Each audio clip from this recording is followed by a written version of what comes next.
The highest performers in the trade use Plexus software to unite their teams onto one single solution that enables live feedback between bidding field and finance. Visit plexus.com to learn more.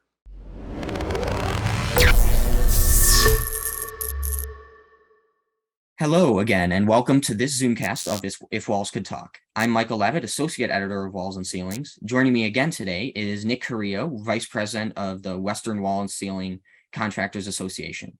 And today, Nick is going to share a bit about how associations have changed and how you can get involved with an association. Hello again, Nick. Welcome. Hey, Michael. Thanks for having me back. Good to have you again. To start off, how have associations evolved over time? Yeah, so in our last series, we talked a little bit about what an association is. And I think some people might have a perception of what an association is from past history. And they certainly have started to evolve over the years. In years past, associations were somewhere you might go socialize. They had bars, or even way back then, they were smoking cigarettes, sitting around talking shop, really just spending a lot of time together. And as associations have evolved, and as members demanded more from their association, the value started to grow. So then associations started creating services and goods for members. Some associations created technical resources where they'd go out and do pre-construction meetings. They do education for architects. And now what we're seeing, the evolution of associations going even further with leadership education, financial education, a lot of education for these members to get more from their association. And we're seeing the introduction of discount services, introductions to new technologies, research studies. Really, associations are meeting and exceeding the needs of the members, and in today's time, just as they did in years past. So last time we talked about how business owners could get involved with associations. Can employees be involved with associations as well? Absolutely, and I would strongly encourage it.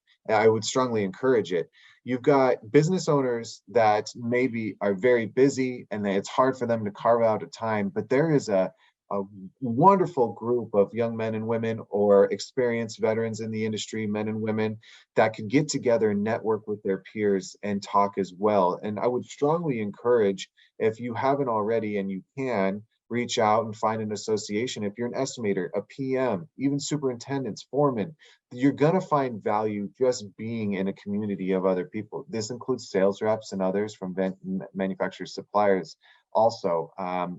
So yeah, if you can get some time, ask, if you need to, ask your manager, ask your owner for authority to pay for a membership. If not, consider becoming a member yourself. And I would strongly encourage everybody within a contractor or supplier vendor to join an association. How much time is required in order to participate in an association? That's going to be dependent on the individual. You hear that all the time. You're going to get out of it as much as you put into it. With an association, that is so true. You're going to see opportunities for networking events, awards, banquets, luncheons, seminars. When you go and you're present at those things, you're going to get value just from being there, but further, you're going to get value in participating. So it could be something to put a time to it. It could be anywhere from one random Tuesday for 2 hours to 1 hour a month. Maybe you go to a conference and you do a 2-day conference. So you do 48 hours every 6 months. So if I were to average it out, I would say maybe 2 hours a month. You could get incredible value from an association. Then that would be attending any regular meetings that exist. Where does an employee go to get involved with an association? I would encourage the same thing as we did with our last podcast. Talk to your sales reps, talk to your manufacturers, suppliers, talk to your business agents, your union representatives, your owner, your manager. Just reach out to your community available to you and ask if they know of any, or internet search. So are associations only for unions? No, they're not only for unions. I've come across a few people that thought maybe this was a union thing, but this is not a union thing. When you're associating, it's a collective of a community of our industry. So there are some associations that they all employ a union workforce, but there's also other associations where it's the general industry at large. So the perception is this is not a union, non-union thing. This is the management or the contractor and wall and ceiling community as a whole. So that's all we have time for today. Thank you to Nick Carrillo of the WWCCA for this Zoomcast of If Walls Could Talk.